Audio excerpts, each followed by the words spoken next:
This episode is brought to you by Shopify. Looking to start a side hustle or become your own boss? Do it with Shopify. Whether you're selling succulents or stilettos, Shopify has the industry-leading tools to help you create, control, and grow your own business. So get serious about selling and get Shopify today. Sign up for a £1 per month trial period at shopify.co.uk/special offer, all lowercase. That's shopify.co.uk/special offer. Hello and welcome to Audiobook Connection, behind the scenes with the creative teams. I'm Becky Parker Geist and I'm your host. Audiobook Connection is your place to learn about the audiobook creative process in discussions between the authors, narrators, producers, and post-production teams that bring them all together, as well as guests who have listened to the audiobooks and have questions for the creative teams. This podcast is sponsored by Pro Audio Voices, helping great stories come alive through audiobook production and marketing. Hi, everyone. Thank you so much for joining me. Today, I have with me R.W. Gates, author of the true crime title, Encoded, and also a publisher at World Codex. They've also published Ghostwriter. Both of those titles are currently available on Amplify Audiobooks, so you'll definitely want to check them out there. R.W., welcome. So glad you could be here. Welcome. Thank you very much.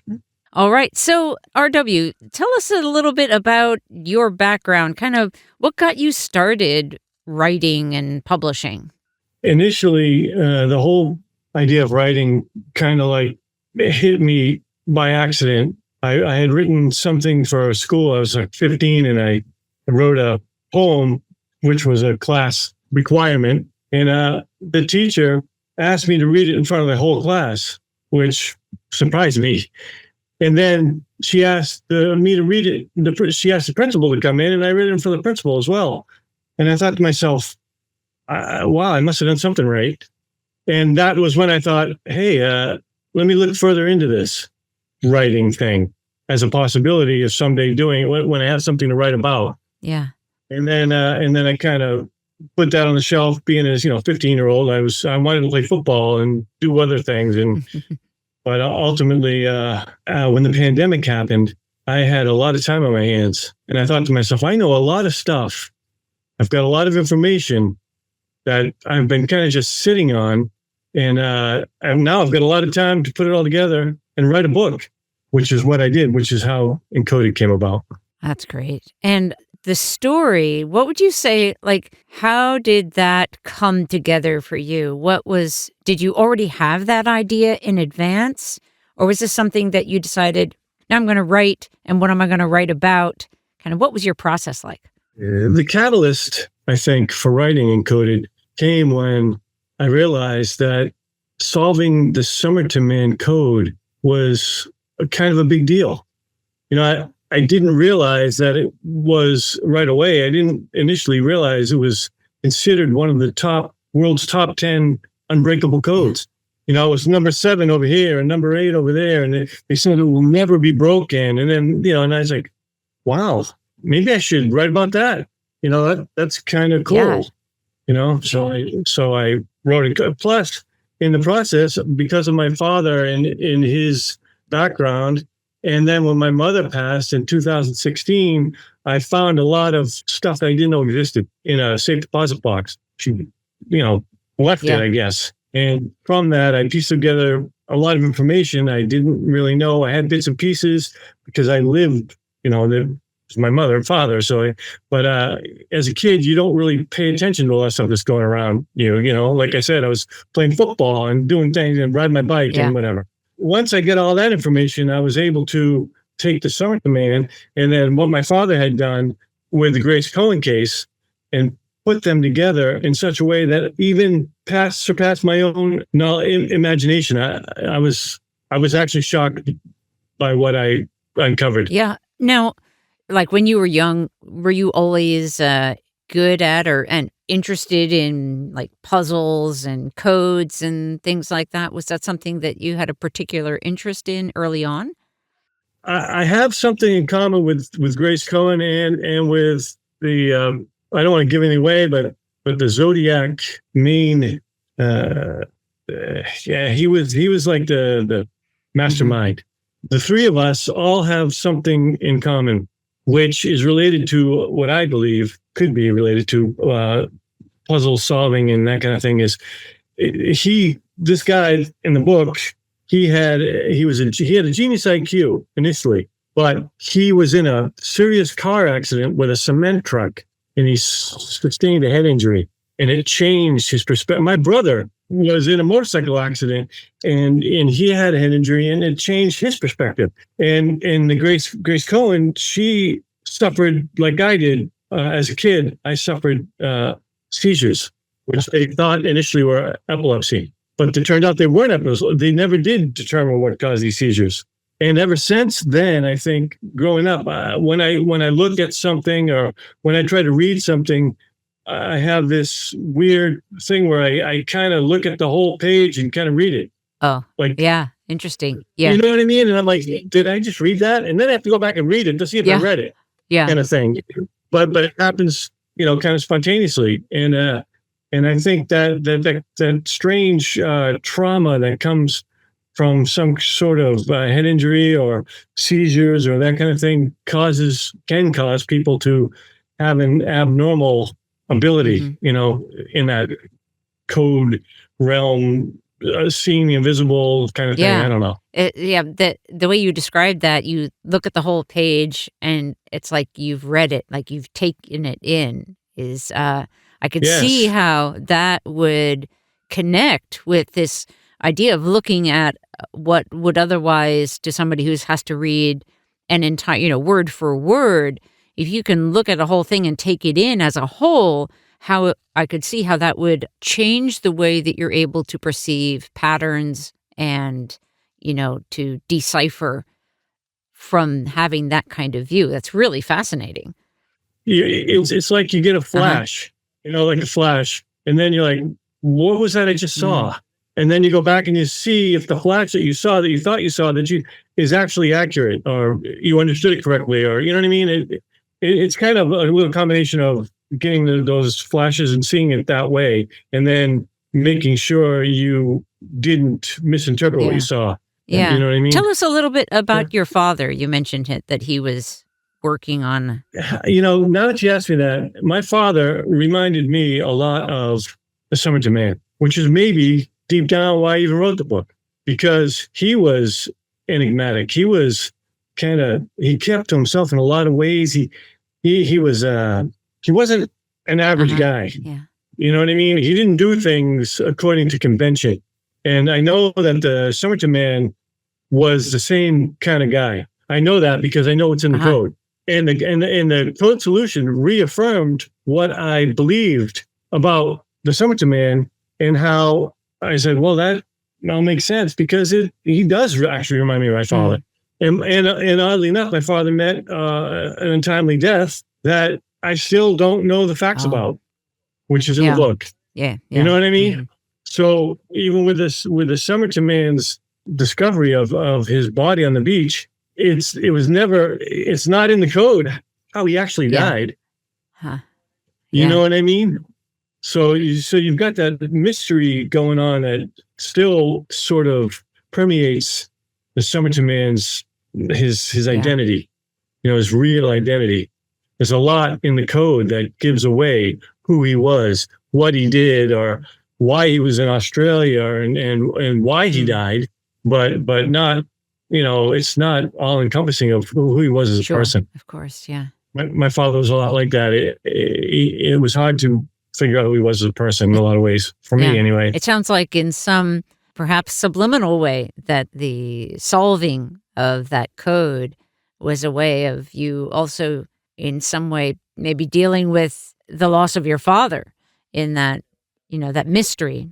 And on top of that, and later when I found out in 2016, when I got privy to all that stuff that my mother had left behind, I found out that my father wanted to solve the code.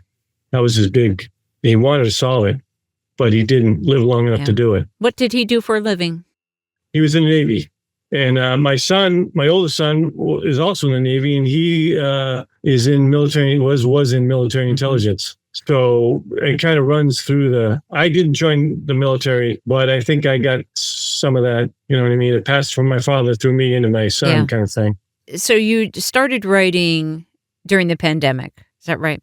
Mm-hmm. Yes. And then let's talk just a little bit about a ghostwriter. And so I know that you published that book and that was also dealing with a fair amount of like mystery. It's also a true crime title. So it seems like this is this realm, these unsolved crimes, these mysteries. Do you find that is a sort of a driving force in your life? Yeah, I get, you asked me that, and it makes me think about growing up, being in the Navy, moving around all the time. It's tough for a kid. I went to 10 different schools growing up, and I got bullied, because I was always a new kid, and I had red hair, and they make fun of me, you know what I mean? So because of that, I have this, I guess, deep-seated aversion toward bullies. You know what I mean? And when I learned what was going on with the whole Grace Cohen thing with Zodiac, and that kind of thing makes me want to show shit, kind of, if I can do it, shine a light on them and say, this is what you really are. You know what I mean? These are the people you really are. You're not this glorified thing, like people, I think it seems to me that generally we sometimes confuse the word cleverness with intelligence. Mm-hmm. To me, they're two entirely different things, right? Cleverness to me is defined as tricky. Intelligent means you kind of have the ability to make good decisions. You know what I mean? So a lot of these people that are bullies or murderers or criminals, and they're clever, but they're not intelligent. So I think I wanted to bring that out in the book. I don't know if I answered your question. I went off on a tangent there. Yeah, no, that was good. Did you find at the conclusion of writing them, did you experience, a kind of satisfaction in the solution of at least for Encoded, the solution for the code and the sort of being able to explain it and tell that story? Yeah, I guess, there's a word, historicity, that comes to mind. You asked that question. It's historical authenticity. And the Summerton Code, now that it's broken, is a part of historicity. That's the code. That was his code. Before that, it was a mystery. It was a thing that they couldn't solve. They couldn't figure out. Like I said, he's still full of mystery, but the code itself is now a part of history. That to me was very satisfying. You know what I mean? Because I feel like I brought that to light. Yeah. Fortunately, you know what I mean? Yeah.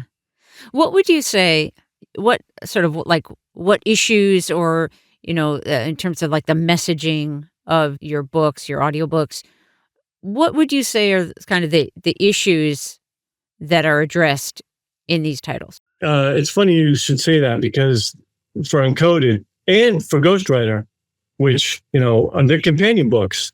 So there's a link between those two, which is very cool, because the stuff that I've seen and the dots I was able to connect with the stuff that my mother had left behind in the safe deposit box, which I didn't know about, brought back to mind different things in my childhood, which I was like, oh, I remember when that happened. Oh yeah, that was, you know what I mean? And then when I found out this thing that connects the two books, it was very eye-opening for me. But now I forgot what your question was, darn it. But about the issues that your book addresses. The word encoded, right, would naturally, the most obvious definition would be, oh, it's a code that's, there's a message inside of a code. But that's not really what this book's about.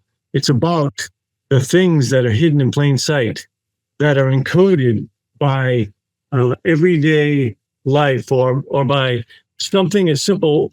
I'll give what I mean. Everybody knows who Al Capone is, right? Al Capone, the gangster. Yeah. He had a scar on his face, Scarface, right? Right. Everybody knows that. He told people that he got the scar on his face from serving in the army in the First World War over in Europe. And that's how he got it. Uh-huh. So if you hear that story, and he was never in the Army. He never went overseas, right? But if you didn't know that, you'd believe what he said. Right. You'd be, I know how Scarface got that scar. He was in the Army. No. His friend and his other friend, they were playing the sword fight when they were 12 years old, and the kid took a piece of a metal fender and slashed his face open. But Scarface didn't want anybody to know the truth. Yeah. So he made up this. That's what encoded. It says, well, who are you going to listen to? What's your information source? Which is part of the Razor data funnel. The information source is key to figuring out what the truth is. Absolutely. And that there is a really powerful message that we all need to be hearing today. Right. Yes. Yeah. Yes. There's so much disinformation out yes. there. That, right. So you have to be able to. That's why the Razor data funnel is objective reasoning and subjective and inductive and deductive and all that. If you use all that in such a way, in a formula, right, which is pretty much how I got the flashes, but I used a formula to figure out if what I was looking at actually was right. Yeah. So if the IDF can help anybody do that, like you said, in today's world, that's a good thing. That's a good thing. Let's just take a short pause, and when we come back, we're going to talk about the audiobook editions of Encoded and Ghostwriter. We'll be right back. Now available on Amplify Audiobooks, Encoded by R.W. Gates. No one could ever have imagined the mystery, embroiled in international espionage and secret encryptions, would, by 6 degrees of separation, reveal the clandestine motive of Hindenburg's destruction and unlock the enigma hidden within the unbreakable Somerton Man Code. And don't miss out on the companion book, Ghostwriter by Meredith Carson. When Meredith Carson accepted the task of ghostwriting the frightening narrative you will hear in Ghostwriter, she had no idea how that decision would affect her. Miss Carson shared with other members of the World Codex staff that, at times, while transcribing Jack Wagoner's spellbinding story, she felt like Agent Starling from The Silence of the Lambs. Get your copies of Encoded and Ghostwriter on Amplify Audiobooks. All right, so coming back to the audiobook, so you have a few wonderful narrators. For Encoded, Ken Teutsch was your narrator. Tell me about your experience in terms of what it was like to hear your writing in his voice being narrated, and anything about the audiobook process itself that our listeners might want to be enlightened by. It's funny. I did a podcast, as you know, with Johnny Robinson, and I read from the book several different passages. And Johnny said, wow, you do a good job reading. You sound good. Uh-huh. And I told him, I said, compared to Ken Teutsch, I sound like an amateur. He when Johnny did the first little teaser thing that he put together for TikTok, I didn't even know I had written that. I was like, that's really good. Where did that come from?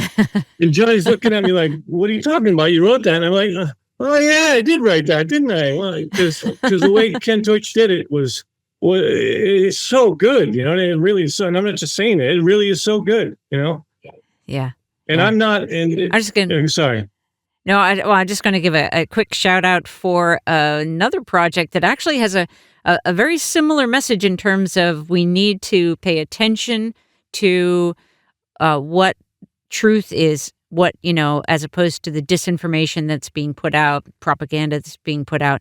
We're currently producing Postcards to Hitler by Bruce Newberger, and it's all about the Holocaust and families and communities' survival, and not always survival through that. It's a very powerful piece. And Ken is the main narrator for Good that job. one as well. So I just wanted to give a quick shout out there. But so with Encoded, again, hearing your words in his voice, do you remember when you first heard that, and what your reaction was? Yeah, well, I when we chose the narrators, the process of choosing the narrators, which was fun because you get to hear different people and different things, and that, this, and that, and which one you like, what you like about each thing. But as soon as we heard Ken Teutsch, we were like, he's it. He's a guy. You know what I mean? Yeah. He just had something very, very confident. Mm-hmm. You know what I mean? About it is about the way he reads, the way he portrays the words, and I don't know. I couldn't do it. I'm a little jealous, actually. Yeah, he's great. And now I know that this was not your first audiobook because we previously produced the World Codex. But this time round, was there anything that sort of jumped out at you that was like, oh, that maybe surprised you in some way? And I like to ask this question because many of our listeners are authors themselves. Many haven't been through the process of producing an audiobook yet. So I like to find out what authors experience when they move into the audiobook process. Was there anything that jumped out for you? Well, in the case of Ghostwriter, it was kind of like with Encoded, Ryan Haugen, he said something which I could see in our meeting. We spoke, the light came on and he's like, I got this. You know what I mean? I got this. And he said, oh, this guy in this book, this character, he's imperious. And I thought to myself, yeah, that's exactly what he is. He's imperious. You know what I mean? And then when he did the guy, I was like, he has to do it. You know what I mean? And the Meredith Carson actor, she sounds so genuinely, which I wanted, somebody who is immersed in her search for answers about things that are unexplained. You know what I mean? She seemed like an innocent thing looking for answers, and she bumps into this guy who Ryan Haugen portrays as an imperious madman, but he does it in such a way that he's very clever. So you don't know who he's, you don't know. Uh-huh. I thought that was really good. Yeah.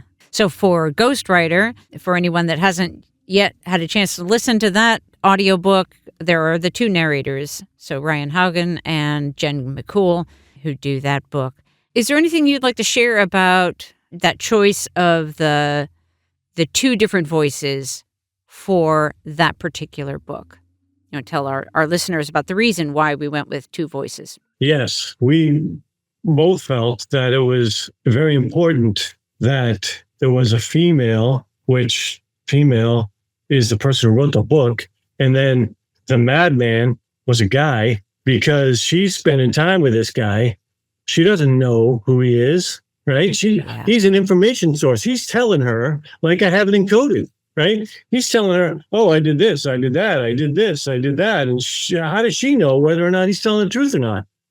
And then when it starts to get scary, now she's starting to wonder, who is this guy? Where it would only work with a male and a female. If there was me in the room with the guy, I'd think to myself, if he keeps pushing me, I'm going to break his neck, kind of thing. You know what I mean? But it's not the same when it's, you know what I mean? Somebody's innocent and nice or whatever. So I really, Ghostwriter had to be those two people in juxtaposition. Yeah, great. And what's your aspiration with your projects going forward? What would you, what would you like your readers to take away from these audiobooks, and what kind of impact are you trying to have? Tell us a little bit about that. They're, a true crime thriller, and Ghostwriter's pretty scary. And now it's even more scary with the audio. You know what I mean? I really appreciate Ryan's little review he did of it. That was nice. And I think he sees its potential for something that could be someday like the Blair Witch or something. I've actually talked to Hollywood, different people in Hollywood about making a movie out of that. So who knows? But with those two, they're in that realm. With the other one, with the Titanic book, it's like that historical versus historicity kind of thing, where you listen to that and you can't really figure out what's going on. Did this really happen or not? And to tell you the truth, I don't even know. So, all I know is from my personal experience with the Titanic and all that, my great grandfather had a ticket to come across on the Titanic on its maiden voyage, and he got sick. He got deathly sick, and he couldn't make the trip. Which is why you're here. Yeah, exactly. Right, and we survived, and thank God, and it all went, it all went well. But so that holds. Even though the Titanic isn't part of the mystery thing, it's probably more mysterious than the other two books in that realm. Yeah, you know what I mean. Mm-hmm. And that's a fascinating book as well. I think the collection of poetry and short stories and pieces from the Titanic. Yeah, so, and like you said, you had multiple people reading it, and it gives it so much more life and interest. Yep, and that will be available on Amplify audiobooks as well very soon. And how can our listeners learn more about you and your writing and your work? What would be the best website address for them to find you? The World Codex is our hub, but we do have the other encodedbook.com and Ghostwriter novel.com. But the World Codex is the hub, and they can go there and they can watch some videos. We got some videos about the Somerton Man. We got some Critics React reviews there, and some other information. Plus, both audiobooks are augmented with images, pictures, photo gallery. So when you listen to the audiobook, you can go to the website and see the pictures that are pertaining to wherever you're listening to. And it's set up in such a way that it's very easy to navigate. I was impressed by how good of a job she did. I can't do any of that stuff. Well, I want to, so again, to learn more, go to theworldcodex.com, and the audiobooks are available on Amplify Audiobooks. That is always your best place to get your audiobooks. So, RW, I want to thank you so much for being with me today. This has really been a great conversation. Yes, thank you very much. Thanks for joining us for Audiobook Connection, behind the scenes with the creative teams. Please take a moment to subscribe at audiobookconnection.com. The podcast is sponsored by Pro Audio Voices, helping great stories come alive through audiobook production and marketing. Learn more at proaudiovoices.com. Again, thanks for being with us, and please join us next week.